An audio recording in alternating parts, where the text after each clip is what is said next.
اپنے زندگی میں خوشی لانا چاہتے ہو تو میرے نبی والی زندگی سیکھو، اللہ کے واسطے نبی کی زندگی پڑھو، اللہ کے واسطے قرآن پڑھو، اللہ کے واسطے علماء سے جوڑ بیٹھاؤ، اللہ کے واسطے۔ اب تو کتابوں کی ضرورت ہی نہیں ہے، اے فون چی ہر شے اگلے ٹھوک چھڑی، فون پہ تم اپنے نبی کی سیرت پڑھ لو۔ اپنے ایک بہت بڑا تاجر تھا وہاں ادھر پاکستان میں، تو ہم کھانے پہ کٹھے تھے تو اس کے فون کی گھنٹی بجی، اس نے یہاں فون لگایا اور ادھر کھانا شروع کیا، پورا آدھا گھنٹہ وہ لگا رہا، ایدے بھی تے ایدے بھی۔ اور میں نے کہا توڑے نہ کاروباراں دا کی فائدہ، تسی تو روٹی جوگے بھی نہیں رہ گئے۔ کہا جی وہ بہت بڑا جرمنی میں مال پھنس گیا تھا تو وہ اس کے لیے پھر بڑی اہم کال تھی۔ میں کہتا وہ کرما لے تو روٹی پھر بعد ہی کھا لے، میں روٹی کھانے کے بھی قابل نہیں چھوڑا ہم۔ تو میرے نبی کی زندگی، جب آپ گھر میں ہو تو اپنی بیوی کو عزت دو، بیوی خاوند کو عزت دے، کبھی اونچ نیچ ہو جائے۔ یہ دنیا ہے، یہ جنت نہیں ہے، یہاں اونچ نیچ ہوگی۔ علی و فاطمہ سے بڑھ کے کون سا گھر لاؤں میں آپ کے سامنے؟ میرے نبی گھر میں داخل ہوئے بیٹی کے تو دیکھا آپ ذرا غمگین بیٹھی ہیں، تو آپ نے پوچھا بیٹی کیا ہوا؟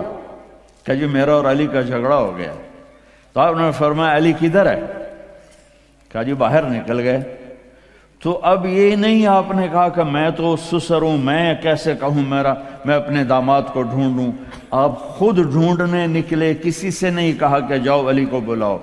جب گئے تو وہ مسجد میں لیٹے ہوئے تھے اور کمر پہ مٹی لگی تھی، تو آپ نے پیار سے کہا ابو تراب اٹھو۔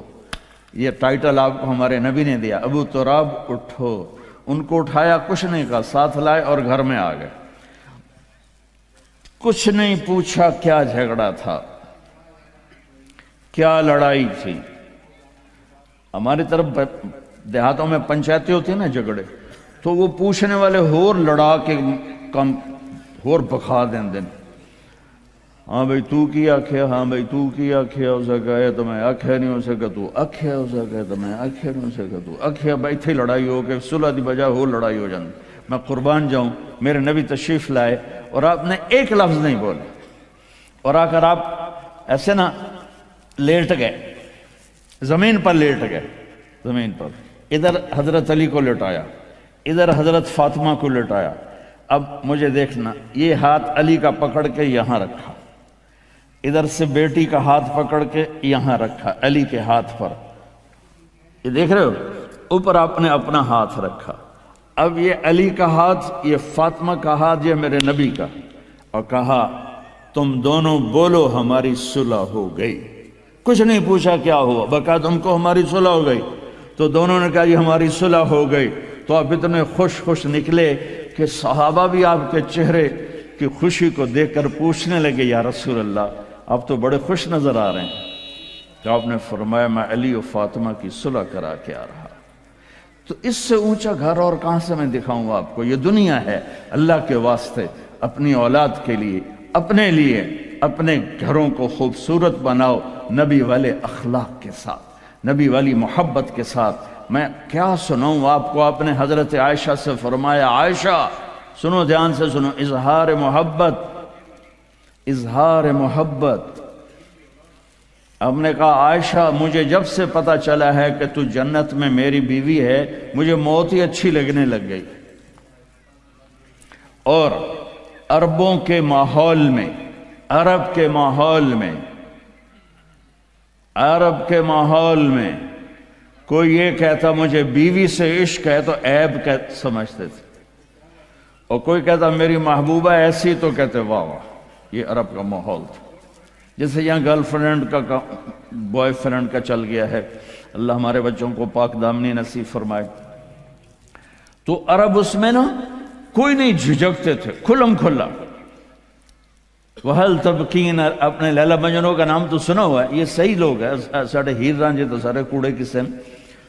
تو وَهَلْ تَبْكِينَ لَيْلَا اِذَا مِتُّ قَبْلَهَا، وقام على قبر النساء النوائح كما لو أصاب الموت ليلى بكيتها وجاد لها دمع من العين صافح. میں نے 2 شعر پڑھے، ہر شعر میں وہ لیلا کا نام لے رہا ہے، لیلا کا نام لے رہا ہے. یہ کلچر تھا عرب کا کہ معشوقہ سے محبت کا اظہار فخر اور بیوی سے محبت کا اظہار. اور تو رن مرید ہو گیا، تو زن مرید ہو گیا. یہ ماحول سمجھ میں آ گیا. اس ماحول میں ایک شخص مسجد میں آتا ہے اور ایسے محفل لگی ہوئی ہے، اور آ کر پوچھتا ہے یا رسول اللہ آپ کو سب سے زیادہ کس سے پیار ہے؟ من احب الناس الیک. تو آپ نے اس کے کان میں نہیں کہا ہو رہا تھا اندر سے، آپ نے زور سے فرمایا عائشہ سے. اللہ، وہ تو ہل گیا.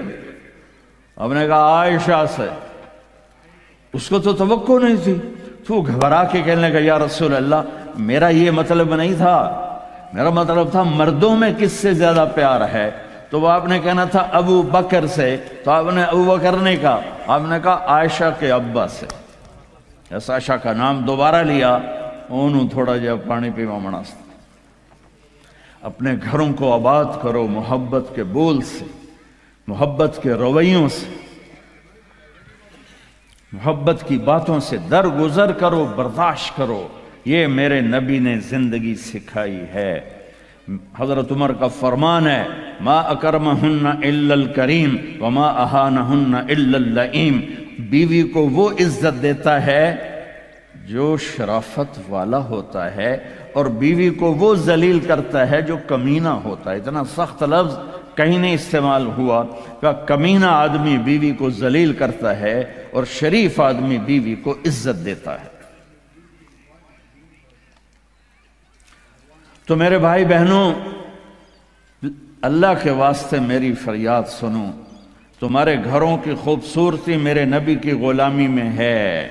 یہ ڈبل جابیں چھوڑو، یہ بڑے بڑے گھروں کی دوڑ چھوڑو، بڑی بڑی گاڑیوں کی دوڑ چھوڑو. اپنے گھروں کو بچاؤ اللہ کے واسطے، چونکہ یہاں کی نسل خطرے میں ہے. پاکستان میں کوئی برے سے برا بچہ بھی ہوگا تو ایتھیسٹ نہیں بنے گا، اسلام نہیں چھوڑے گا. یہاں اسلام چھوڑ دیتے ہیں.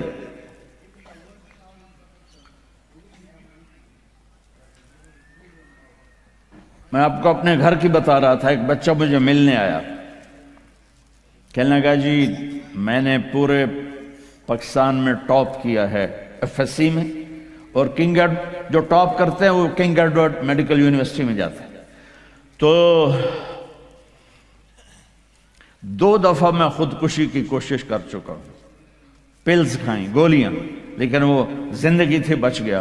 میں نے کہا بیٹا تو چھوٹا سا ہے، تو نے یہ خودکشی کی کیوں یہ تو نے قدم اٹھایا؟